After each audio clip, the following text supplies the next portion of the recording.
뭐 결국에는 엔화와 미국 국채 간의 공통점이 있다. 둘 다 지금 굉장히 싸고 매수 시점을 많이 고민을 하고 계세요.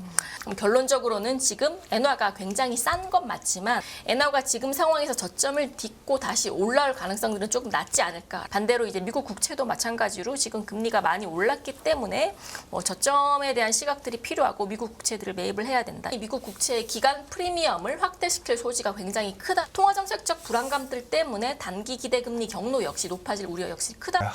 오히려 저는 국내 채권은 굉장히 좋은 환경이라고 말씀을 좀 드리고 싶고요. 굉장히 이례적인 현상이 한 가지가 있습니다. 외국인들이 국내 채권을 엄청나게 사고 있어요. 계속해서 시장 얘기 좀 나눠보겠습니다. 오늘 채권으로 치유하는 수요일. 네, 맞습니다. 채치수 예. 진행하는 날인데요.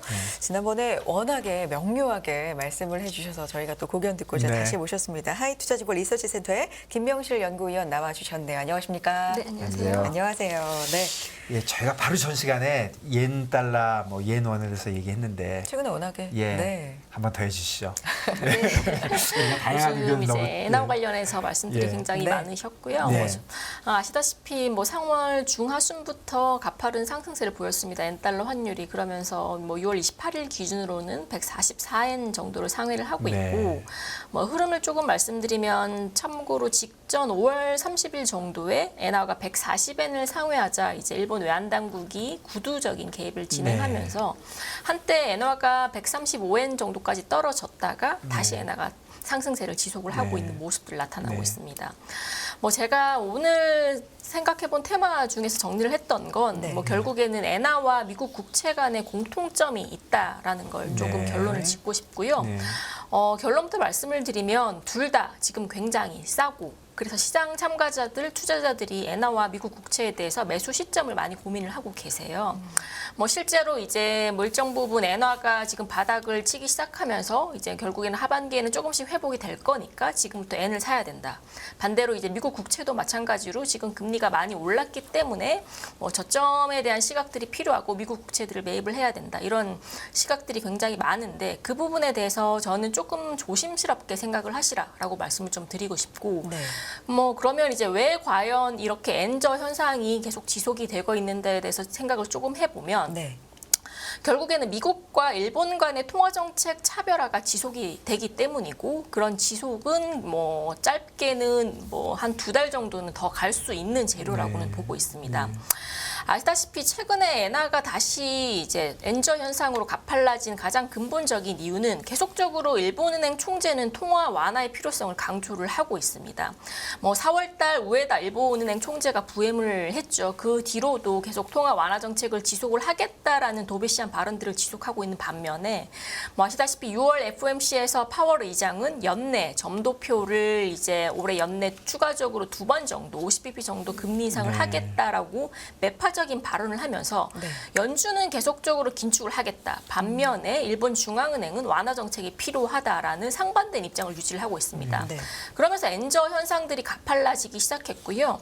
뭐 이것뿐만 아니라 뭐 부수적으로는 올해 상반기에 미국의 중소은행들의 불안 현상이 있었죠. 여기다가 올해 6월달, 뭐 5월달, 6월달에는 미국의 부채 한도 협상 관련 이슈들 이런 부분들이 뭐 미국 달러에 대해서 불안감들을 촉발시켰다가 올해 뭐 6월달, 7월달 지나면서 이런 부분들이 해소가 되면서 안전자산인 엔화에 대한 수요들이 달러 대비해서 다소 저하된 점 이런 부분들도 엔저 현상에 영향을 미쳤고요.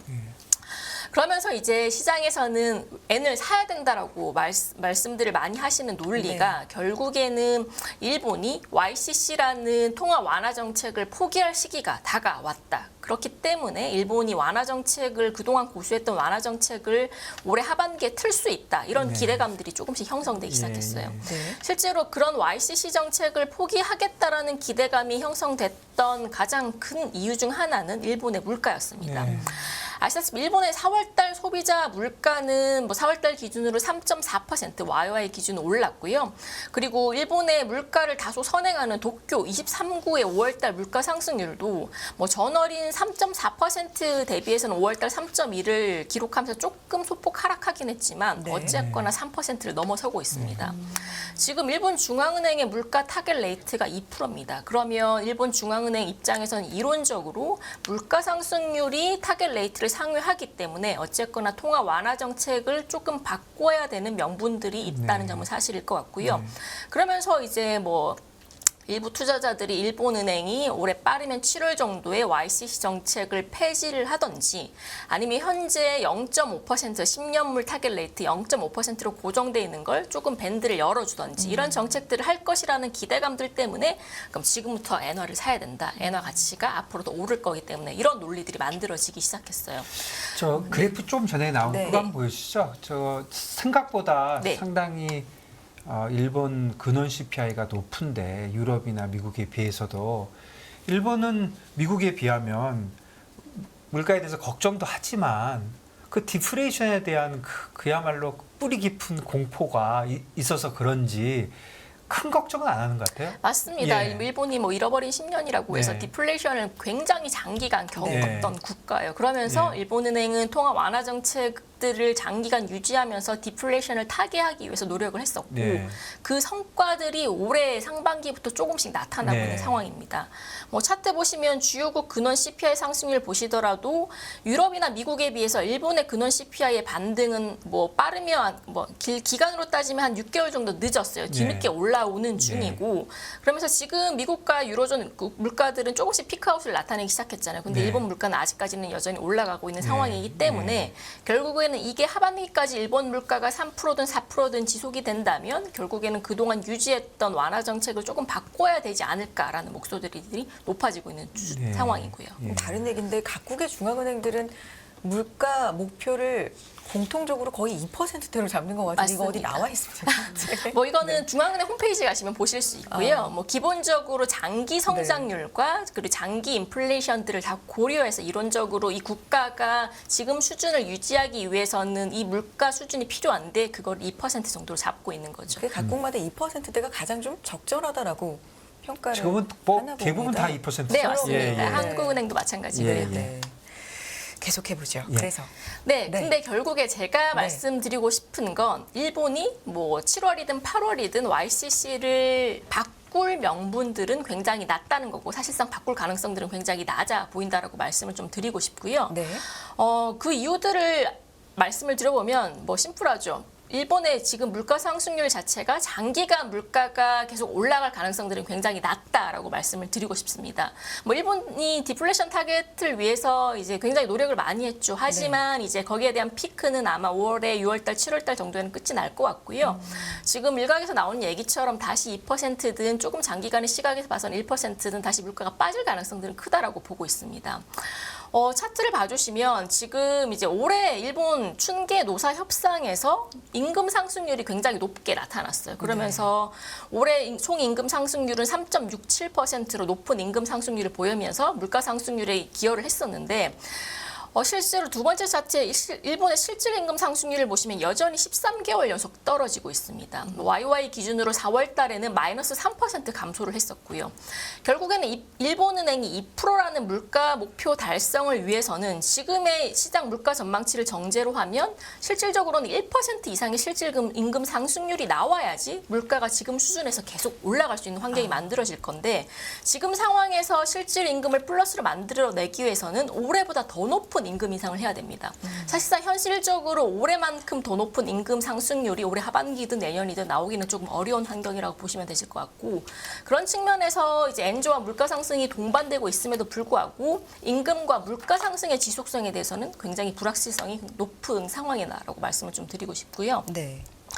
그리고 6페이지를 봐주시면 뭐 한국은행 자료이긴 한데 최근에 일본 내 소비자 물가 전망도 뭐 마찬가지로 올해 하반기 정도에는 물가가 꺾일 거라는 전망들이 우세를 하고 있습니다. 뭐 수입 물가 상승세들도 꺾일 거고 정부 정책에 따라서 오름세가 점차 둔화될 것이라는 전망들이 굉장히 강하고요.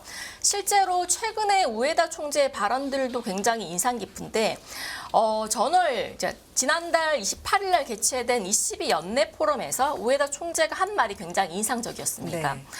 우에다 총재가 향후 일본 내 물가 상승률 전망에 대해서는 뭐 수입 물가 상승이 이제 꺾이기 시작하면서 올해 하반기부터는 일본의 물가가 꺾일 거에 대해서는 확신을 가지고 있고 내년에 뭐 기저효과로 인해서 물가가 올라간다라고 하더라도 여기에 대해서는 자신이 없다라는 발언을 했습니다. 네. 굉장히 보수적인 발언인 네. 거죠. 결국에는 자신이 없고 있고를 떠나서 물가에 대해서는 굉장히 신중한 스탠스를 보이고 있다는 거고 물가가 올라가는 데 있어서도 굉장히 여기에 대해서 물가가 오른다고 해서 당장 통화정책 기조를 바꿀 만한 그런 의사는 굉장히 낮지 않을까라는 걸 조금 네. 엿볼 수 있는 발언들이었다고 보시면 되실 것 같고요. 네. 그리고 두 번째로 지금 그동안 작년부터 시작해서 올해 상반기까지 일본의 YCC 폐지에 대한 얘기들이 나오고 있는 두 번째 원인 중 하나는 채권 시장에 대해서의 부작용이었습니다. 뭐 이론적으로 YCC 정책이라는 건 뭐 기본적으로 일본은행이 국채 10년물에 대해서 0.5%라는 기준적인 금리를 정해놓고 시장 금리는 당연히 움직이겠죠. 수요 공급에 따라서. 근데 시장 금리가 0.5를 넘어서면 일본은행이 국채 시장에서 10년물을 사기 시작하면서 국채 금리를 다시 끌어내리는 이렇게 금리를 컨트롤하는 정책입니다. 그래서 인위적인 개입을 일본은행이 함에 따라서 일본 국채 시장의 기능이 굉장히 떨어졌다라는 비판들이 굉장히 커졌었습니다. 근데 최근에 다행스럽게도 뭐 7페이지의 차트를 보시면 아시겠지만 일본 은행의 국채 시장 기능에 대한 서베이 결과 국채 시장의 기능도가 이전 대비해서는 조금 소폭 개선되는 것으로 서베이가 결과가 나왔습니다. 뭐 3개월 전이랑 비교해서도 개선 여부에 대한 평가는 굉장히 긍정적이었고요. 네. 뭐 이게 뭐 전반적인 국제시장의 기능을 다 설명하기는 좀 어렵겠지만 적어도 현재의 시점에서 YCC 정책을 당장 바꿔야 되는 시급성 자체가 떨어졌다는 건 맞을 것 같고요. 그런 측면에서 물가도 하반기 어쨌거나 둔화가 될 거고 여기에 지금 채권시장의 기능도 지금 과거와 대비해서 조금 올라오고 있는 상황이기 때문에 정책 변경을 당장 할 시급성 조차 떨어진다라고 보시면 되실 것 같습니다. 그래서 오히려 뭐 일본 외환 당국의 개입 전례를 봤을 때는 만약에 엔화에 대한 약세 속도가 하반기에 가팔라진다면 오히려 통화 정책적인 변경보다는 외환 당국의 시장 개입 가능성이 크다라고 보고 있고요. 그리고 아시다시피 굉장히 강력하게 시장을 통제하려고 하는 파월 의장과는 달리 우에다 총재 스탠스는 굉장히 신중한 편이라는 점을 고려를 했을 때는 지금 당장 또는 연내까지는 YCC 정책의 폐지라든지 금리에 대한 상향 조정 가능성들은 굉장히 낮지 않을까. 그럼 결론적으로는 지금 엔화가 굉장히 싼 건 맞지만 지금 미국과 일본의 통화정책 구도가 적어도 7월달, 8월달, 조금 늦게는 9월달까지 지속이 된다면 엔화가 지금 상황에서 저점을 딛고 다시 올라올 가능성들은 조금 낮지 않을까라고 보고 싶고 조금은 보수적인 관점에서 엔화를 조금 바라보시라라고 말씀 좀 드리고 싶습니다. 네, YCC 철폐에 관련돼서는 지금 그 말씀해 주신 대로 가능성이 적다는 걸 다 인정한다 하더라도 일본에서는 사실 정책 수단이 별로 없으니까 지금 지적해 주신 대로 달러행에 또 강력한 개입이 나올 수가 있는데 그러면 일본이 개입을 하고 안 하고를 떠나서 그냥 일본 입장에서 보면 지금 달러행 레벨이 지금 145인데 그냥 일본 경제만 생각하면 160이 좋은 건가요? 130이 좋은 건가요? 글쎄요. 그거는 160이라고 해서 일본 경제가 나쁘고 130이라고 해서 좋고 네. 이거를 단순하게 환율에 대한 레벨로 따지기는 좀 어려울 것 네. 같습니다. 수출과 수입에 대한 영향들도 각각 다르고 근데 지금 상황에서는 네. 오히려 엔화에 대한 약세 국면이 일본 경제로서는 조금 더 편안한 국면이지 않을까라고 보고 있고 네.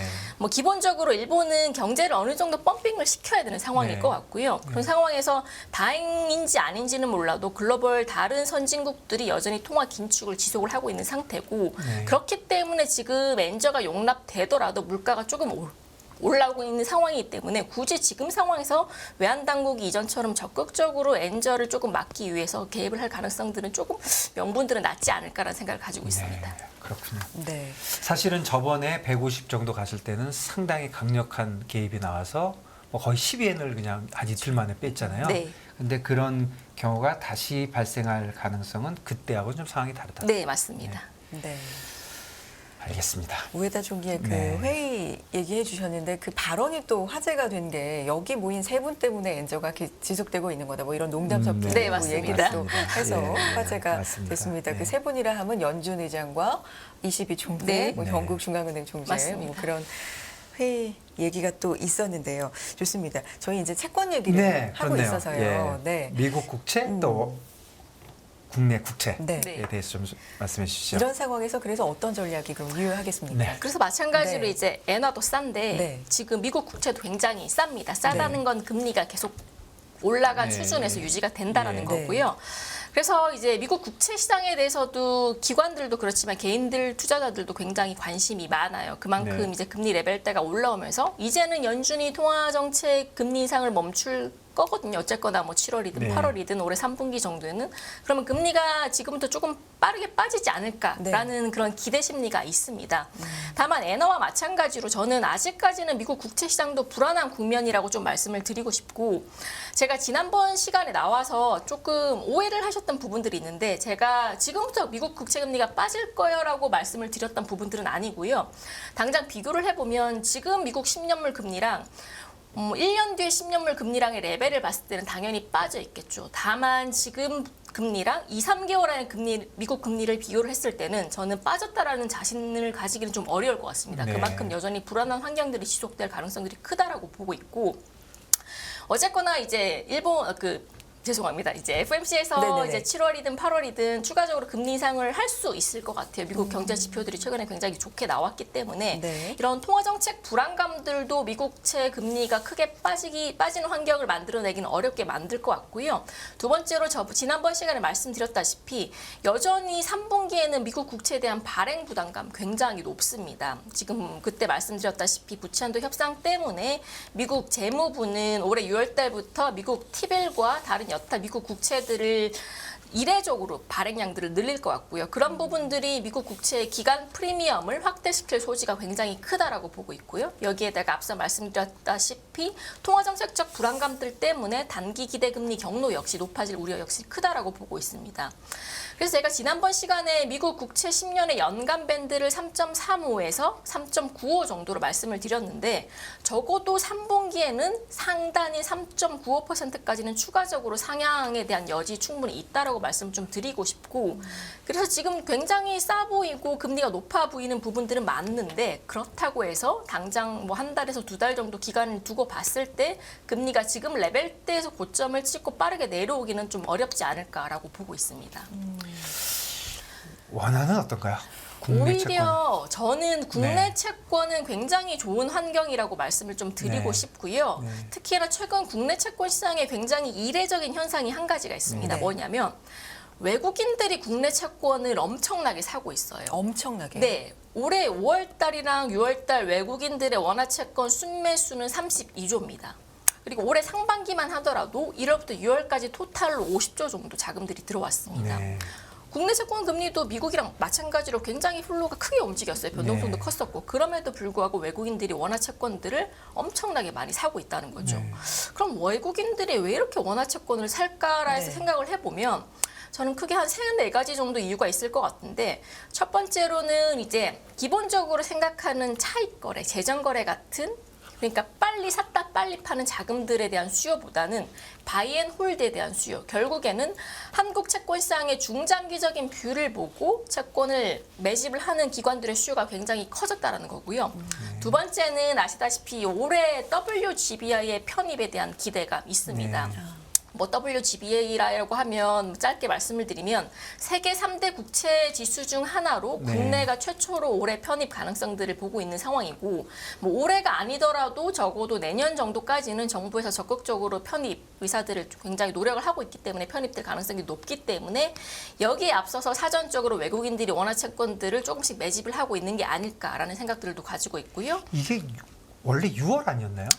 아니 올해 이제 3월 달과 네. 6개월 뒤인 9월 달에 평가를 9월인가요? 받고요. 그리고 네. 3월 달에는 탈락을 했었고 네. 이제 9월 달에 편입이 또 결정이 됩니다. 근데 네. 사실상 9월 달에도 편입이 될 가능성들은 저는 좀 낮게 보고 네. 있는데 근데 비록 9월 달에 편입이 되지 않더라도 지금 현재 한국 국채 시장이 워치리스트에 등재가 되어 있기 때문에 여기서 빠지지 않는다면 내년도에 한 번 더 트라이를 할 거고 여기에 편입이 실제로 진행될 가능성들은 크다라고 보고 있습니다. 1년에 두 번씩 하나요? 네. 네, 맞습니다. 네. 들어가는 게 좋은 건가요, 확실히? 네, 그럼요. 엄청나게 네, 좋습니다. 엄청나게. 네, 어떤 왜냐하면 부분에서? 이제 네. WGBI의 전체 토탈 자금은 한 네. 2조 달러 정도를 넘어서고 네. 있고요. 네. 한국의 마켓 사이즈대로 얼로케이션이 결정이 되는데 국내 채권 시장이 대략 한 2% 정도 내외로 들어갈 겁니다. 편입이 되면. 그러면 외국인들이 기계적으로 들어오는 수요는 최소 50조 원에서 최대 한 70조 원 정도까지 들어올 수 있습니다. 현재 한국 채권 시장에서 외국인들의 전체 사이즈가 한 230조에서 240조 정도 되고요. 그러면 거기에 대해서 50조에서 60조 원이라는 규모는 뭐 30% 가까운 넘는 금액이기 때문에 굉장히 큰 수요가 한꺼번에 국내 채권 시장으로 유입이 된다라고 보시면 되실 것 같습니다. 네. 네. 근데 WGBI 하면 이제 잘 모르는 입장에 단순하게는 주식시장에서는 MSCI 뭐 지수 이런 네. 게 편입 이런 게 사실 약간 희망 고문적인 좀 오랜 시간 끈 게 네. 있기 때문에 그거에 비하면 좀 수월합니까? 수월하진 않고요. 네. 한국도 이제 과거에 뭐 한 2008년, 2009년부터 굉장히 노력을 해왔었습니다. 네. 근데 그럼에도 불구하고 단 한 번도 워치리스트조차도 등재된 적이 없었습니다. 근데 이번에는 순차적으로 등재가 되고 있고 올해 연초부터 정부에서 국정과제로 WGBI 편입을 이제 삼고 있고요. 그래서 그 뒤로 여러 가지 노력들을 했는데 뭐 정량적인 조건들은 다 갖추었는데 문제는 정성적인 평가가 여전히 해외 기준 대비 떨어진다는 게 문제였는데 아시다시피 그거를 개선하기 위해서 올해 정부에서 외국인 투자자들에 대해서 면세 혜택을 줬습니다. 과세를 폐지를 했었고요. 두 번째로 지금 국제 결제 시스템 도입을 통해서 외국인 투자자들이 국내 채권을 보다 쉽고 편리하게 매매를 할 수 있는 그런 플랫폼을 만드는 작업들도 올해 적극적으로 추진을 하고 있고 실제로 내년 정도에는 시스템이 만들어질 가능성들이 크다라고 보고 있습니다. 그럼 결국에는 그동안 문제점이었던 정성적인 조건들까지 충족이 될 가능성들이 클 거고요. 실질적으로 시장 평가도 그렇게 진행되고 있기 때문에 아마 내년에는 조금 다른 결과가 나올 것으로 기대를 좀 해보고 있습니다. 내년 3월을 얘기하시는 건가요? 네, 내년 네. 3월 빠르면 내년 3월이라고 보고 있습니다. 네. 네. 그래서 외국인들 들어온 이후 바이앤홀드 개념 그리고 WGBI 가능성 또 있습니까? 그리고 네. 뭐 지난번에도 말씀드렸다시피 네. 만약에 이제 통화정책적 변화가 나타나고 그게 금리 인하라고 한다라고 하면 미국보다 한국이 먼저 금리 인하가 단행될 가능성이 크다라는 점입니다. 아시다시피 국내는 이제 미국보다 훨씬 더 불리한 매크로 환경에 직면을 해 있고요. 여기다가 국내 내부적으로는 부동산 PF 문제라든지 고금리에 따른 부작용들이 여러 가지 경제 주체들에서 터지고 있는 상황들입니다. 결국에는 이게 누적이 되면 올해 하반기 말 정도에는 실질적으로 실물 지표에 크게 반영이 될 거고 두 번째는 물가인데 국내 소비자 물가가 6월달 기준으로 2.7% 찍었습니다. 시장 컨센서스가 2.8이었고 저도 2.8% 정도 봤었는데 그거보다 조금 더 하회를 했었고요. 뭐 7월 달에는 예상컨대 2.5% 중반대까지 떨어질 것으로 보고 있습니다. 이렇게 타겟 레이트에 미국보다 먼저 물가 상승률이 근접한다는 건 결국에는 인하에 대한 명분들이 해외보다는 국내가 더 먼저 만들어진다라는 걸 의미를 할 것 같고요. 결국에는 한국이 그래도 글로벌 피어 대비해서는 먼저 금리 인하가 단행될 거기 때문에 거기에 대한 외국인들의 수요가 아마 유입되지 않았냐라는 생각들도 가지고 있고요. 그러면 그렇다면 국내 채권 사고 미국 채권 팔면 좋겠네요. 뭐 미국 채권도 굳이 팔 필요는 없을 것 같고 네. 국내 채권을 지금 시기에서는 제가 뭐 엔화나 뭐 미국 국채에 대해서는 조금 보수적인 시각을 연장할 필요가 있는 시기라고 보고 있고 오히려 채권에 대한 투자를 하시고 싶은 분들이 계시면 뭐 해외보다는 국내 쪽의 채권 관련 상품이라든지 채권 종목 쪽으로 조금 관심을 돌리시는 게 나을 시기이다라고 좀 말씀을 드리고 싶고 뭐 실제로 마지막으로 한 가지 말씀만 네. 드리면 외국인들이 올해 6월달과 7월달에 가장 많이 샀던 종목이 뭐냐면 국고채 50년물 그리고 국고채 20년물 같은 초장기 채권들이었습니다. 그만큼 한국 채권 시장에 대한 시각이 굉장히 긍정적으로 바뀌고 있다는 거고 이거는 굉장히 의미 있고 큰 변화라고 보고 있고요. 이만큼 외국인들 시각이 바뀌고 있다는 점은 국내 채권 시장에서도 수요단에서 굉장히 긍정적인 신호기 때문에 이런 수요단들이 탄탄하게 받쳐준다면 여기에다가 통화정책적 변화가 선행될 수 있다라고 한다면 굳이 미국 국채보다는 국내 채권을 사지 않을 이유가 없지 않을까라고 보고 있습니다.